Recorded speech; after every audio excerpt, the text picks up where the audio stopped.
was a movie, and it started now, forget about whatever financial disasters you've had, personal failures, relationship failures. What would the hero of your life's movie do right now? Hello and welcome to the Dad's Dating After Divorce podcast. I am Jude Sandoval, the creator of the Divorced Dadvocate podcast and community. And my friend and colleague here is... My name is Ralph, but I go by the pen name DSO. I'm the author of several books, including the popular The Dead Bedroom Fix and founder of dadstartingover.com and the DSO fraternity, our members only group. And DSO stands for... Dad Starting Over.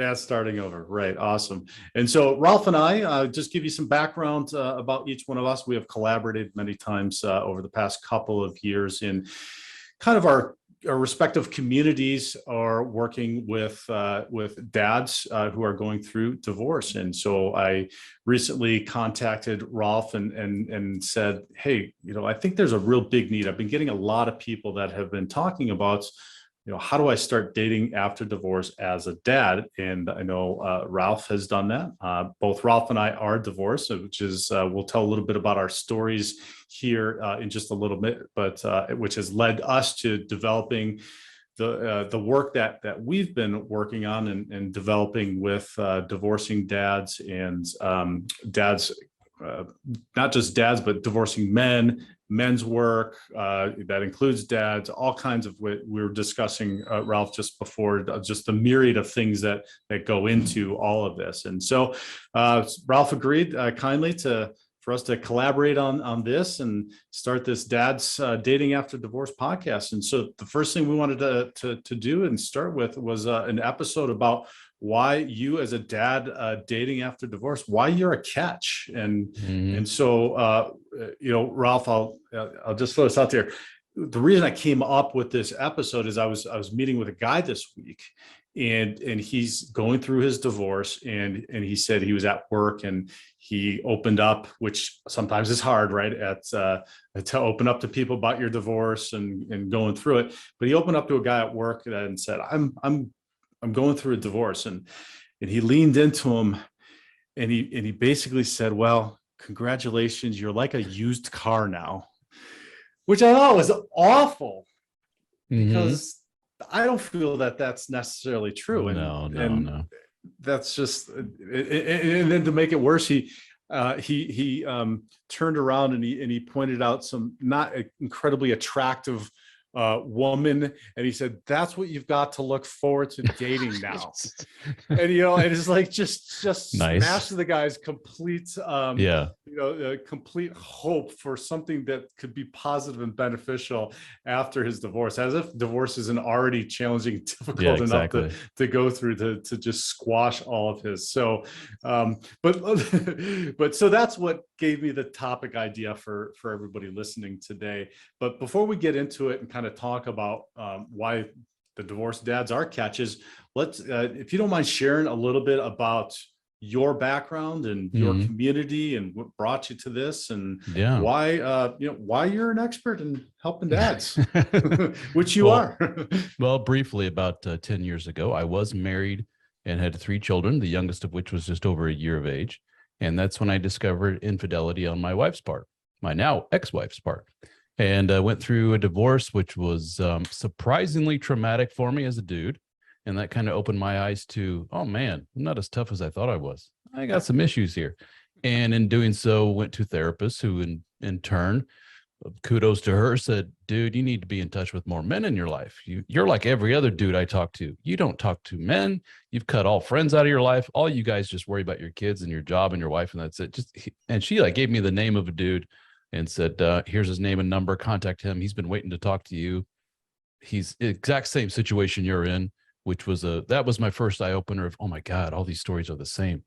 And spoke to that guy and he opened my mind, or opened my eyes to, there's a whole online world of guys in your shoes. Go talk to them. And that really springboarded me into, I kind of enjoy talking about this stuff, getting help from other dudes, taking what I've learned and helping other guys. And I started a website, basically a blog called dadstartingover.com. Right. I was lucky enough that was available. and started writing. And like every other blog, nobody reads this stupid thing. It was just a form of therapy for me, like an online diary. Right. And then I would write, anytime I wrote anything about sex and marriage, like, here are my thoughts on what I experienced going my first marriage, and sex wasn't the greatest thing in the world. And here in the dating world, what I've experienced. And I had done that for several years, and then met a new woman who in turn became my fiance. And then we got married. But through all that, I'm like, wow, why is this experience just so night and day different from my first? And what can I learn from this? And so I wrote a little bit on it, and those got some hits, those articles. And eventually somebody says, you need to write a book about this. I really like your point of view on this. So I did. And that was a book called The Dead Bedroom Fix, which eventually came out with a second version in 2020.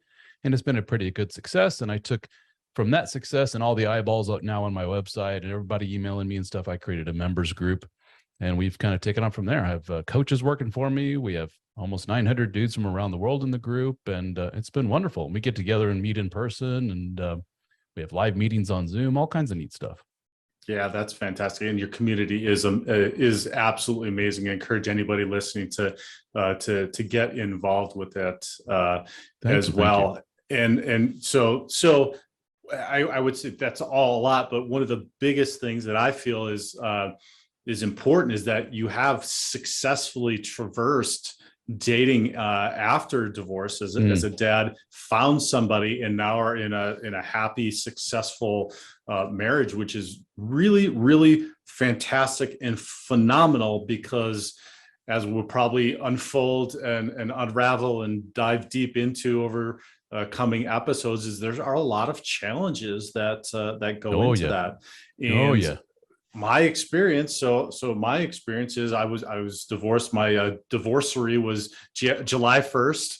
So it's been 9 years, and I have not been successful in finding somebody and remarrying. I am a firm believer in marriage. I was married for 11 years. I have 3 daughters who are 16, 14, and 12 now, who are 6, 4, and 2 at the time that we started the whole divorce process. And similar to your experience, it was tremendously difficult and challenging going through that process. And former Division I athlete and high achiever, successful business owner, and man, I'll tell you, divorce kicked my ass, right? Because it's not anything that you ever are trained to know and understand, to hopefully go through more than once. And like going through anything the first time, or doing anything the first time, you're just not good at it. And that's kind of like, that's the whole premise here is dating, dads dating after divorce. You just don't know what you don't know. And so hopefully we're going to be able to shed some light on that between our respective communities, the input that we've get from the guys every single day and being immersed in this, and then also some of the feedback from your success and some of the feedback from my colossal failures over the 9 years of dating, which I'll hopefully share slowly. I don't want to scare anybody off right away. So that's why we're starting with this topic today, which is why you are a catch as a divorced dad. And so I know I've got some ideas, but maybe share with us a little bit about why you feel in your dating life, what you brought as a positive to to the dating world and to somebody when you were going through that process with your wife. I think a good way to frame this, or a good place to start, is with that doofus who told your friend, "Look what you're in for." Why would he say that? That's kind of a microcosm or a perfect example of a mindset that you see in a lot of different aspects of life. I run my own business. I'm an entrepreneur. Can you guess what percentage of people tell me, yeah, that's going to fail. Right. Yeah, that's terrible. That's awful. Why would you do that? Why not get a regular paycheck? And wow, Mr. Dreamer. Like, yeah, right. Like, that's going to work. Same kind of mindset with that guy. Like, you know what you're in for? And look at this slob over here. Why is that? Because they're basically sharing their perspective on this and their experience in life. And they got kicked in the teeth a few times. That guy's had no luck with women. So he's telling you that you ain't gonna have any luck with women. A healthier mindset from that one doofus guy would have been, I haven't had any luck. But Right. dude, you got a good head on your shoulders. You're a good dude. You'll be all right, or you'll probably be all right. It's rough out there, but you'll be okay. I think it's a healthier way of looking at it. Yeah. Let me just comment on that. Yeah, please. Because that was for me, that was kind of an aha in this whole post-divorce process for me. And I made I made lots of mistakes, as will be revealed as we talk. But when I finally started to look at those mistakes as working for me and not against me, that my life, all of these experiences were working for me, and like life in general was happening for me and not against me, really things started to change. And even failed relationships or things not going well with my ex, et cetera, taking that mindset what you just described, which is what can I learn from this? What am I supposed to learn from this to be successful in the future? Kind of like you talked about being a business owner. It's kind of a business philosophy. If you're not getting the result you wanted, what are you working backwards? What do you need to change? And what feedback do you need in order to make that change to get the result or the intention that you're setting? So I love that fact in that point. In keeping with the business analogy, at the most basic level, you're putting a product on the market and you say, market, what do you think? And for a lot of men that I talk to, the market comes back with crickets, nothing. And their initial reaction is, well, there's nothing out there. And that's one way of looking at it. Another way to look at it is kind of point the magnifying glass at yourself and say, well, what are you providing out there? And a lot of these men, they go out with what I call in my writings, kind of this provider suit of, look at me, I got a great job. I take really good care of my kiddos. That's about it. Isn't that enough, world? Here you go. And a lot of what they found is that their market is responding back with a big yawn, because their market is saying, I'm a divorced woman myself, 30, 40, 50 some years of age. I just left a man like that. Those are great qualities and all. It's wonderful that you do that. Pat you on the head. Good job. But I want some excitement. I want some fun. What do you got in that realm? And when you ask those guys, they're like, well, shit, I don't know. I haven't really done much in the excitement and fun world for the last so many decades. I've been busy with job and kids, and now this divorce. So maybe it's a little bit of reinvention needed there. Right. The more insidious, for lack of a better term, deeper thing is what's going on, between your ears. A lot of men have a lot of trauma in their life that dates back pre-divorce, a lot of kid stuff that they bring to the table, and a lot of codependency and neediness that, frankly, if you are in front of a woman who has a good head on her shoulders, after about 5-10 minutes of meeting you, she can sniff that out right away, which is why these women get wide-eyed and say, well, it was really nice meeting you, John, and take care. And he's like, well, what the hell? And I said, well, you went in right away with some really needy behavior unbeknownst to you. And he's like, I had no idea. That's just been my script all my life. So a lot of different ways in which to explain why exactly the dating world isn't working as well as it should for your average Joe out there. While some guys go out there in the dating world and oh my, they're like a kid in a candy store. Yeah. Like, dude, I had 7 dates last week. And that was me. Right. Yeah. Well, I want to go back to a point you made previously, and I'll challenge you on this.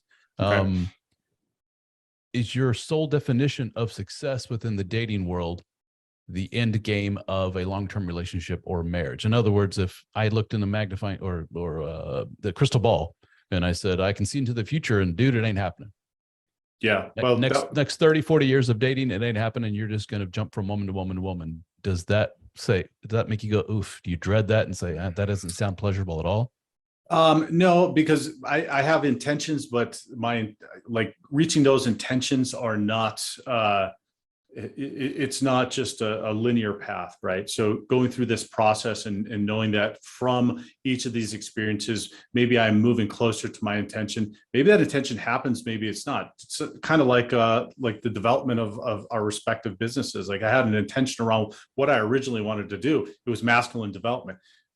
I'm still doing that, but it's very specific and very different than what I initially believed my business to be. So that's kind of the mindset that I take into dating as well. I still have an intention. I would like to, I believe in marriage. I would like to have blended family. I would like to do that, but hey, I can't force that if it's not potentially in the cards, or it's not working to where it's gonna happen, or I've not developed to the point that is something that's going to be feasible. So that's the long answer to no. Like, I don't dread it. It's more about, for me, the journey than it is the destination. Good. Yeah. So I like, so many men go in with that of, because divorce is such a traumatic thing. And one of the quickest ways to stop the bleeding is to go ahead and replace with another human Band-Aid called another wife. And Exactly. there's a lot of guys that jump into relationships that are pretty toxic right away, but hey, at least I got a wife out of it. And then they're right back where they were before with the previous toxic relationship. And they wonder why. I mean, you jumped a little bit too fast into that. Why not just have fun? Exactly. Well, and I did that exact thing, started dating during my divorce, which was not a really good idea. I had not done the work, yeah, right? Had not paid attention to what those dynamics are. And you said it about getting into a similar relationship, and then I got into another similar relationship, and then another until I figured out the common denominator here is not the women out there. And I think that's maybe the biggest point we can make it about right now is there's got to be self-reflection. Otherwise, you're going to perpetuate and relive the same experience you had in your marriage. And I don't know about you, but I didn't want that. And I think anybody that's listening probably doesn't want that as well, if there's a reason why you're no longer married to your ex. So maybe pay attention first to what you've got going on and what we bring to the table first, so that you don't, like you said, a healthy woman is going to sniff that out in a heartbeat and just be like, see you later. I don't care what great traits you have, and being a provider, that may have been what 100, 200 years ago, just the basic necessities around being a good mate or a good husband. But now that's completely changed and completely shifted. Like you said, being able to be fun, being somebody that is deeper, has more understanding of your masculinity and how that works in the world, how that works in the dynamic with the relationship with her. There's so much more that goes into that. Yeah. There's a very kind of scary but interesting big picture phenomenon at play here, which is the sexual dynamics, whatever you want to call it, between men and women.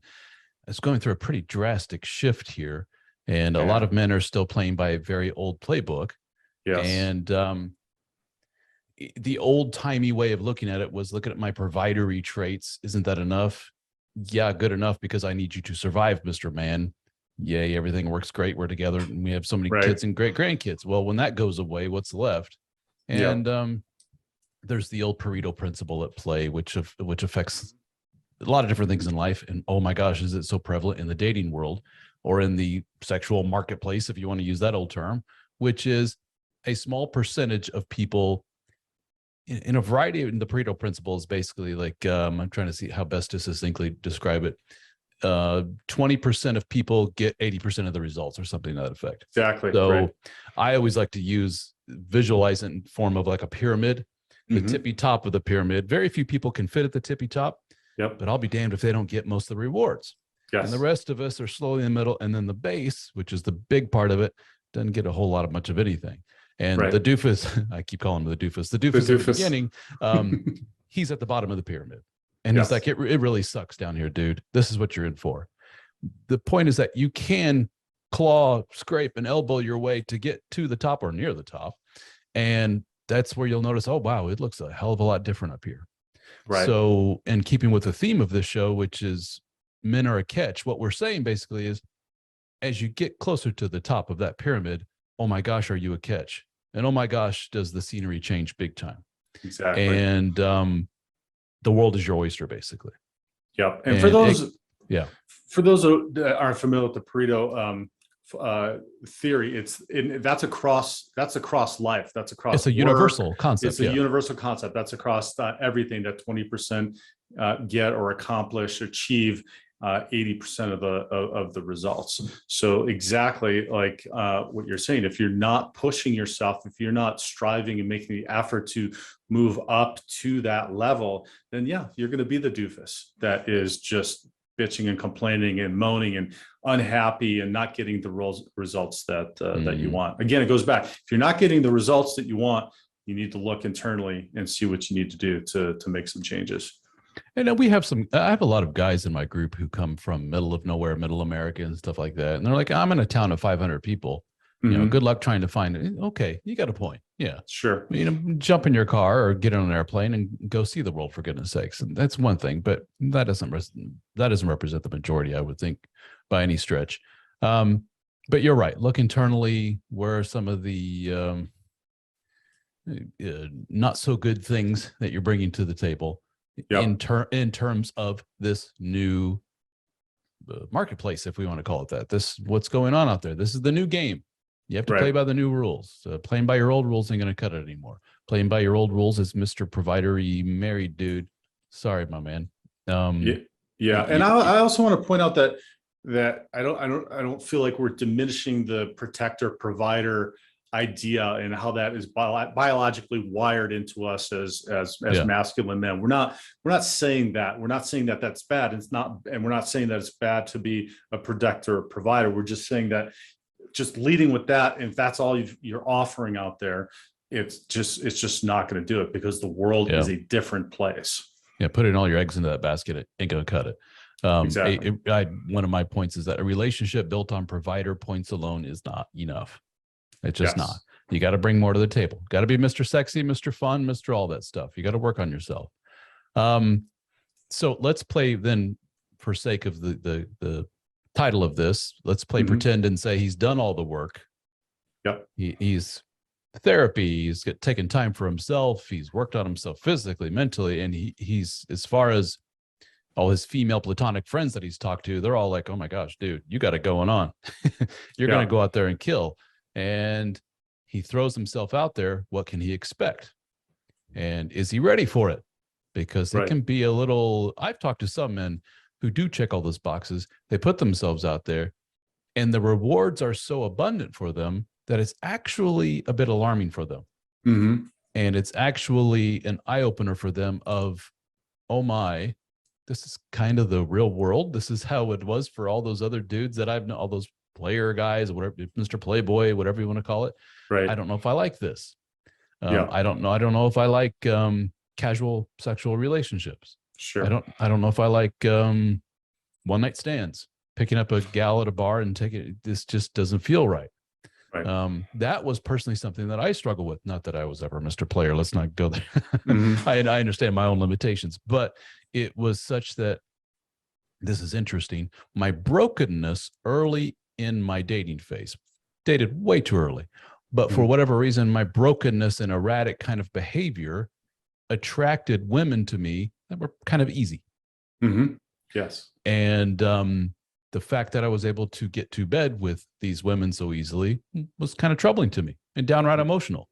I went from being a dad, father with wife, and everything's laid out for the next so many decades, to suddenly in bed with some strange woman who I just met. Yes. Like, what the hell am I doing here? What is this? What's going on? So I don't know what am I getting at with that is, be careful what you wish for, I guess. And, and if you are in fact not of the mindset of casual dating, sex is the Shangri-La, that's my end game, that's okay. That's perfectly fine. No one's, putting a gun to your head saying you have to go out and do this, but realize, I guess, the story is here, realize that that's the world out there right now. And that is, you're going to run into a lot of people with that mindset. Well, and that was almost shocking to me as well, having been out of the dating scene for what, almost 13 years after my divorce, and jumping right in and seeing and just having this be in my estimation, it's just a sexual free-for-all, right? There's women that are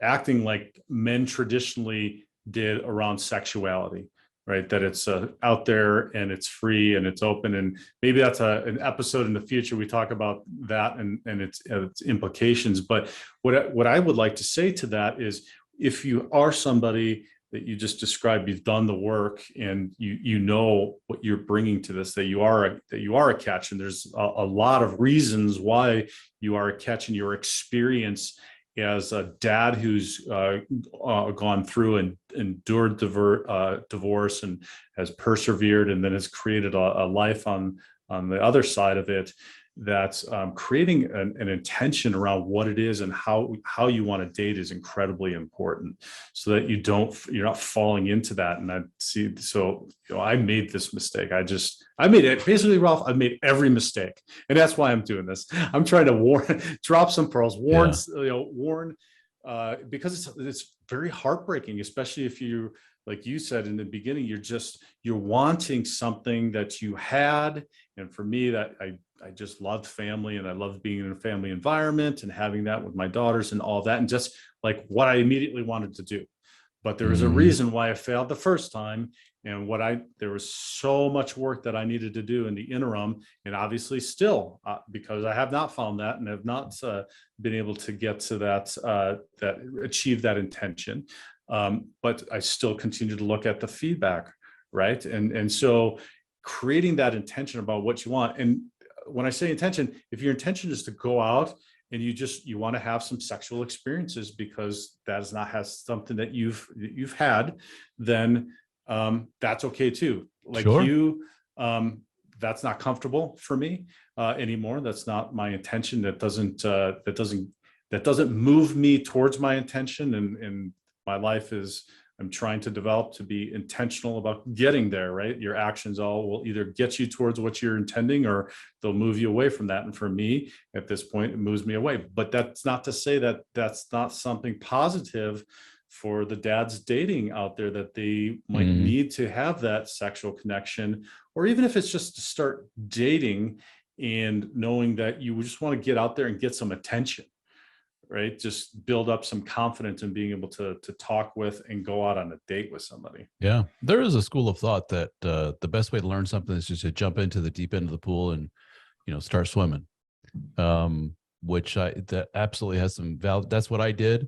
And there was failure and there was emotional this and that. But in the end, I came out going, it wasn't so bad. And what can I learn from this? What can I learn from that? But for some men that I've spoken to, they're at such a point, we're going back again to, are you ready emotionally or mentally or not for this, that they're at such a point where they get a little glimmer of success and they jump right into not so good codependent behavior and attach themselves to somebody. Yeah. And oh man, they get their heart broken and they get crushed. And a lot of men report, wow, why is it that my first post-divorce breakup actually hurts worse than what I experienced in the divorce? And I always say, well, because it was almost as if the universe told you, look up, we know you went through hell with that divorce thing. Here you go. Here's Miss Perfect. And the guy's like, I can't believe this happened. I found Mrs. Perfect, and it's only been like a month and a half since my divorce. This is great. Thank you, God. Thank you, universe. This is wonderful. And they just ignore every red flag in the book and continue marching on because I found Miss Perfect. And then it ends horribly, catches her with some other man or finds out she's on drugs, whatever it may be. And then he's like, wow, the universe just pulled the rug out from under me. Or just pointed at me and said, psych, we were just joking and you're right back to where you were before. And it just, they lose all hope. And to some men, just the thought of that is potentially a possibility out there. I'm going to lose and get heartbroken all over again. No, thank you. And they remove themselves from the dating pool completely. That's no way to go through life. If in fact you find that the trauma of that is such that you can't bear it anymore and it drives you to near suicide or whatever it may be, you need to get some help with that. Again, going back to, for some people, the proper route is to go in there, get heartbroken, get a couple of drinks thrown in your face, get slapped at a bar, whatever it may be. And then eventually you go, doesn't hurt so much anymore. And then that's when you find, oh, wow, I've turned the corner and things are all right. I shared with another podcast that I did that it seemed that a real shift for me, for whatever reason, this was my shift, was the moment when I wasn't even hitting on a woman, but I just said something to her that was kind of in a friendly term. And we were at some place that was kind of loud and I was kind of yelling. I said, blah, blah, blah, blah. And she turned to me and she just looked at me and said something like, honey, you're a little too old and you're a little too bald. I just, Okay. my reaction was like, holy shit, that was awesome. Because what a slam, right? It was so over the top bad that it was hilarious. And then my initial reaction was like, Jesus, well, all right. And I was like, well, the good news is that there's a lot of guys, younger guys here with hair, so you're in good luck. And she just laughed too. And we literally shook hands and went our separate way. And I remember like, that wasn't so bad. Yeah. That's Yeah. it. You know, Right. I just got basically verbally slapped in the face with you're too old and you're ugly, or what by her criteria. And I just took it as, all right. What else? Yeah. You know, you get to the point. I liken it to getting in the gym, and you get in the gym and you work out and you're working your body and you're building your muscles. And the first times you do it, it's really painful. You're like, this sucks. And I don't really, why would anybody do this? Why would I do this? But then after a while, you start to get, oh, this is part of it. This is good. I know that's going to build me up for the future if I keep doing this. And so then you just, this is okay. This is good. You just become, you know, I don't want to say immune to it, but you just take it in stride, and it's okay. And I did want to also address, you mentioned guys that go the other way. And so I was the codependent way, right? So that was my experience. I was massively codependent. And I would reckon, Ralph, that a lot of the guys that might be listening today may be probably falling more on that side because of wanting to date, not the ones that are, you know, that are avoiding Mr. Playboy, or Mr. Playboy, are just out there. But if you are listening to that as well, just I would just warn to be very careful about the information that's out there around dating, because you can get down rabbit holes with some of the MGTOW stuff and and whatnot, because we're meant to be in relation with each other, and just understanding and knowing that there's somebody on the other side of that relationship, or how you're relating to somebody that's also going through or has gone through a challenge as well, is really important. So being open about what your intentions are, and if you are Mr. Player, or if you are MGTOW, hey, amen, more power to you. But being open and forthright about what you're doing and why you're doing it and what your intentions are is really incredibly important too, because like you just described with your experience, that's going to come back, and it's going to come back. And as much as you might think you can separate your emotions from all of this and just go on living your life by yourself or whatever, there's stuff is going to come up. You're going to have feelings and emotions around that. So pay attention to it. Pay attention. Yeah. So there's a very much, you're well aware of this. Some of our content intersects, overlaps with this world of red pill talk. Yeah. And a lot of it's very cringeworthy, but I understand the origination of it, which is mostly young men that have been hurt by women. Sure. And they're saying, I need to, basically, they don't say this overtly, but if you look between the lines, it's basically, I desperately want to be with women, and I'm trying to crack the code in order to do so. And in my work of cracking the code, I've discovered some not so good stuff. Yes. And I need to share this with the rest of the world, and they can't shut the hell up about it. It's like, women think this way, and they do that, and next thing you know, you're treating women like lab rats, and you're trying to study them, and it's a very, for lack of a better term, almost kind of a spectrum-y, autistic way of kind of looking and trying to decipher. And here's how really humans really behave, and I need to do this, but not this. I need to act this way and not that way. And then it kind of spills over into the MGTOW world, which is, well, I'm going to eliminate myself from the gene pool completely, as if that's some kind of major, protest or something. I don't think that's the big signal that men think it is. But I totally understand and sympathize with where all these guys are coming from. But you're right. Some of it's very cringeworthy. There's some terms that I've learned over the years of doing this that I've heard again and again. One is spinning plates. I don't know if you're familiar with this term. Which is when I was a kid, it was called being a bachelor. Yes. It's called dating around. It's called dating. Let's not reinvent the wheel here. Yeah. You got 7 different women on your phone that you're chatting with. I keep using the 7 because when I met my wife, my now wife, I actually had 7 different women on my phone that I had varying degrees of relationships with. One I just had coffee with, who cares? One that we've never met in person. This other one we've met a few times and dated, yada, yada. And it's very intoxicating. Mm-hmm. And that pushes a lot of buttons, innate caveman buttons in a man, to get all this validation from all 7 women at once. Holy shit, dude, that's everything. Right. but it has its limit. And what I learned from all those women is you're exactly right. Be very, very open and honest about what your intentions are. Yeah. And what I found was I was very open and honest about I am not ready for any kind of relationship because I realize in myself that I'm technically not ready for a relationship. But boy, do I love the company of women.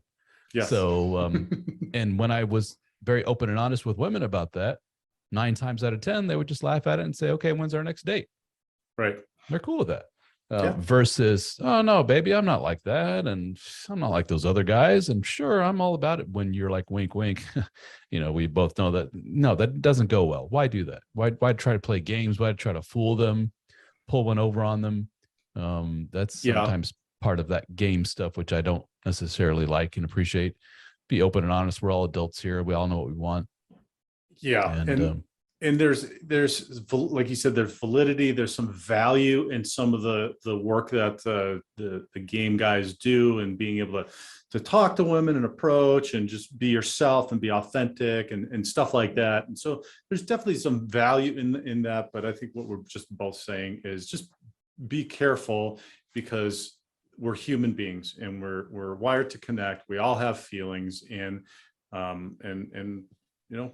we just need to be cognizant of that, and kind and compassionate and caring and loving, because that's ultimately what I feel like we're all looking for from childhood, is just a loving relationship. Yeah, with somebody. And let's get one thing out of the way, which is kind of one of the foundational things of that world of the red pill and so forth, and which they have a very big point, is that it's a night and day different. The world of I'm a single woman looking for fun and sex, whatever that may be, versus I'm a single man, 2 totally different worlds in terms of this woman down the road who's 300 pounds and puts herself out there in the world. I'll be damned if she doesn't have better luck in the sexual realm than a pretty average looking normal dude who puts himself out there. And he'll look at that and go, this is horrible. This is terrible. It's not fair. It's awful. And a lot of men go on and on and on about that, to which I just throw my hands up and go, it is what it is. Good for her. 300-pound woman can get a man. Have at it, sister. And I'll say, guys, welcome to manhood. Welcome to the real world. Because evolutionary biology, that's just what we're given. And it always has been that way. And it's never, ever going to change. That's just the way it is. So just the way it is. One of the upset stories about it and you're pissed about it, then you're just going to be upset. You're wasting your breath. One of the stories I often use is a woman can literally open her front door and yell out, "Who wants me? You got about 10 minutes." and some asshole's going to poke his head out the door and go, I got 10 minutes. Right. If I did that, the police would come. They would take me away. It's just a totally different world. Exactly. Hey, I wanted to, you brought up a couple of times codependency. And I know that I was very codependent, and that was another one of my ahas in going through the process post-divorce, failed relationships, post-divorce, is coming upon and learning about codependency, or as Dr. Robert Glover calls it, Mr. Nice Guy, or being no more Mr. It's basically repackaged codependency, and how not to be codependent anymore. And let's talk a little bit about that, but let's also talk about why that can be a positive, because I feel now, understanding my codependency in the origin of it in my childhood, how that is a positive now in my relationships and going forward with a woman, and then let's bring that around to some of the other positive things that we can learn in going through this divorce that you do and will bring to your future relationships. I think the key there is that and you navigate your way around, or you pull yourself back, you pull the leash back and go, oh, I'm going a little bit too far into the needy thing there. It's one thing to be a sweet, nice, empathetic guy, which I consider myself to be, but it's another to have zero boundaries and allow other people to dictate your emotions. And they must feel good in order for me to feel good. I must do more for them. I put my needs aside. Oh, now you're getting into bad stuff. But if you recognize that and you're able to go, dude, pull back a little bit here. It's nice to have some of those good empathetic things and be able to pull back. But the thing is that most guys don't have that pullback mechanism, and most guys go into, oh shit territory pretty quick. And things can get pretty nasty. And if you are a codependent person, just by nature, you're going to attract certain people that have some not so good traits about them. Absolutely. My mother is an extremely neurotic, codependent person, and I'll be damned if every friend that she has doesn't take advantage of her. Can you go to the store and get me this while you're out? Can you do that? Da, da, da, da. And I'm always like, and everyone around her is like, why don't you ever just say, no, can't do it? And she's like, yeah, but that would be terrible. I feel bad for the person. They're at home and da, da, da, da, they're not feeling well. And I'm just like, yeah, that is perfect example of what a lot of behavior that I see in men.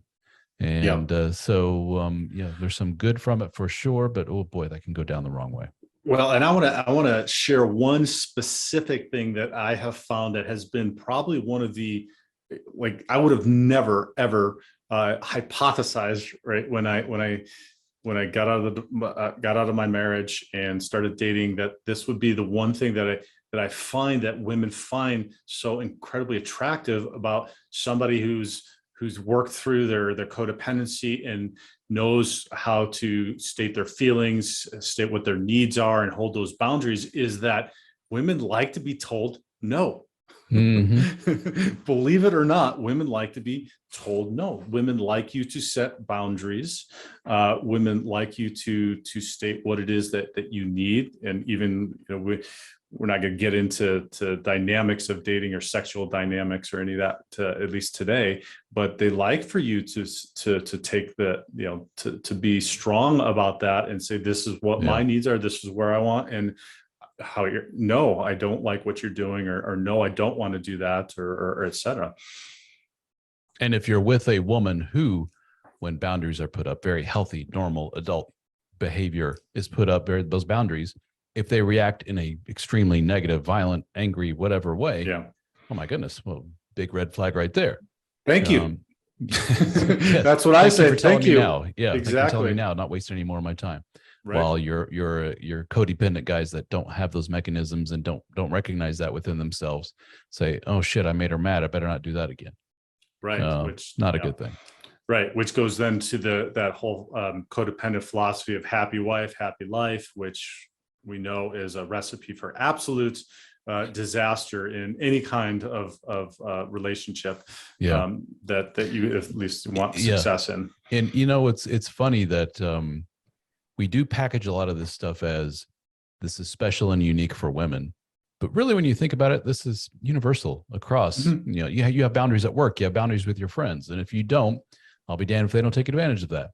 Sure. The problem is that when we see that in women, it seems to be extra insidious and extra like, oh man, because we kind of thought as women as being better than that. Mm-hmm. The sweeter, softer, more empathetic, more whatever, the yin to our yang kind of thing. And when we say, shit, they're just like us. That's kind of what I always talk about. My one criticism of the red pill after looking into all that stuff for so long is like, that basically boils down to, damn it, these women are just like us. Right. And let's be, and that pisses me off. Yeah. And let's be clear, they're not any better at knowing or understanding their emotions.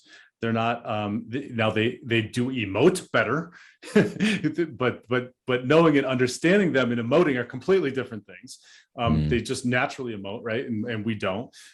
They're not necessarily better at communicating, because they emote doesn't mean that's effective and positive communication. Mm-hmm. So again, in these, Ralph, these are not messages that we get in our society at all about men. It's like we've pedestalized women and their abilities to the point that and then the flip side of that is we're just diminishing men and their abilities 100%. And my experience through this process is that they're not exactly what you said. They're very similar. They're not any better. They're still figuring out. And I'd even pose that they're having even more challenges with the dynamics and the changes that they're experiencing in being in the workplace and in all the sexual dynamics, et cetera. Like we talked about earlier, the free sex and the hookup culture, et cetera. There's a lot more. They're even processing a lot more. Guys, while we're changing, I think it's just not the curve that they're going through. And so thinking that, going into this, and maybe this is kind of our final point, going into this thinking that they're better, or they've got some kind of advantage, or they figure things out, is absolutely not true. And having gone through a divorce, being a parent, having to take care of those responsibilities, taking care of a human being, knowing that you've been able to commit, knowing how to go through ups and downs like you have through this process, completely revising your life to a new environment as a single dad, having these huge responsibilities that you do, are all absolutely phenomenal benefits in things that you I would say be proud of in going into the dating marketplace post-divorce. Yep, very well put. Exactly right. It ain't easy, guys. But going back to the old pyramid analogy, if you at least put in the effort to try and claw your way to the top, you don't have to be Mr. Perfect. That's another thing. There's so many guys out there, like, if you're not tall, dark, and handsome and got $1 million, forget it. Dude, you're missing the point. Yeah. You're looking at the tippy top of the pyramid, the 0.00001% that get all these girls. And of course, that's not you. That's none of us. That's like one dude. Don't judge yourself based on that. You can have some measure of success of this. Depends on what your definition of success is. For most men, the definition of success is a lot of dates and at least some access to sexual whatever, if you so choose. And yeah, that's very reasonable for many of us. Confidence and everything else takes you very, very far. You don't necessarily have to have $1 million. I'll leave with this. There is some dummy who lives in his parents' basement, who makes next to nothing and has no career aspirations. He doesn't really look all that great, but I'll be damned if he doesn't get laid. And there's something to be learned from that dummy. He's got a certain something. If he can do it, dude, you can do it too. Yeah, absolutely. And I do want to put out a practical resource for the guys out there. And it's one of the best ones that I've found. Unfortunately, I found it so many years later that this is something that I have friends who have teenage sons, and I say, you need to read this. And it's a book called The Tactical Guide to Women by Dr. Sean Smith. And I don't know if you're familiar with him, but he's a clinical psychologist. I've heard of the title, but I don't know. Denver. No. Phenomenal book. It touches on a lot of what we talked about today, but it's a really, really good field guide, if you will, to getting into dating in general. But if you're a divorced dad and you just don't know how to date because it's been so long and things have changed, like we talked about, it's a great resource, and we'll put it in the show notes. But it's The Tactical Guide to Women by Sean Smith. It's another really book, resource. a couple of books there. One that I've suggested to a lot of guys is by Mark Manson, called Models. Okay, that was his first big book. That was a good one. And MODELS, not in its models, not as in supermodels or fashion models. Okay. And another one is Dating Essentials by Dr. Robert Glover. Yeah. Author of No More Mr. Nice Guy. That was his second book. Both of those are really good. And to your point about for teen boys, I'm actually working on a book myself, which I don't know when it's going to be out. Don't ask. About 15,000 words into it right now as we speak. But it's aimed at teenage boys that are just getting into the world of girls. And the working title is "I Wish I Had This Book When I Was Your Age." Awesome. I love it. So I've been working on that for a while now. Yeah. We'll keep teasing that one out there, because you know what? I kind of your audio is way down. I don't know if you did something on your end. Did it just change? I didn't notice anything. Yeah, but way down. I can barely hear you. Okay. So I don't know if that's going to show up on the video or not. Be a good edit point here. Yeah, well, that's all right. I normalize it anyway, so we'll fix it. Can you hear me? It could be on my end. All right, sir. Okay. Well, we're almost wrapped up. Let's wrap up here. Oh, okay. So you just came back, so I'm good. Yeah. All right. You want to start over with the Zoom thing, but let's just wrap up. And tell us the book's a good tease, but tell us a little bit more about how the listeners can get involved with the Dad Starting Over community. Yeah, everything is at dadstartingover.com, and go right to the homepage, and you'll go through and scroll down, and you'll see a link to the DSO fraternity, which is our members group. Scroll down further, you'll see access to all the articles. All of those are free. There's hundreds of them on there. We have a podcast, Dad Starting Over. You can find that anywhere you listen to podcasts, and go from there. And if it sounds like it's in general something you want to check out, you can check out the DSO fraternity, the members group, for a month at $14.99 as of now. May go up here in the near future, but as of now, it's $14.99 for 1 month. Try it out. If it's not for you, cancel, and no big deal. But what we found is that most guys try it for a month or two, and then they sign up for a year or maybe even the lifetime deal. And we have live Zoom meetings, which are all recorded, which you have hundreds of hours of those you can listen to if you want. If you have a nice road trip coming up, we have a podcast just for members. We have articles just for members. We have online discussion groups just for members. All kinds of cool stuff. Awesome. Yeah. And I just attest to the fact that you've got so many fantastic resources, great coaches. The blog is great. I like to read, and many of your Thank you. podcast episodes and the guests that you bring in. And hopefully I'm going to get the Bro Fest one of these times. Love too, to have you. Yeah. And check out everybody in person. And then if anybody wants to connect with the divorce advocate community, we're here to help dads create a healthier and less traumatic divorce. So if you're contemplating or going through divorce, then check out our website at thedivorceadvocate.com. We've got lots of resources there, including a divorce quiz that helps you gauge where you're at in your divorce compared to other people who have gone through it. And then we just finally have the Divorce Advocate app that has launched that you can download at either the Apple or the Android store. You can go to the divorceadvocateapp.com, download it. It's 100% free right now.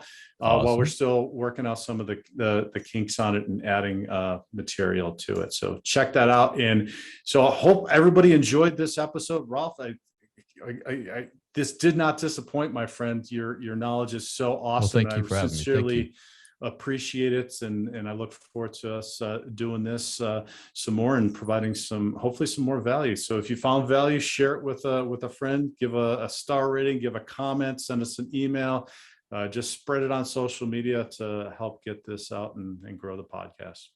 All right. Thank you, my friend. I appreciate it. Take care.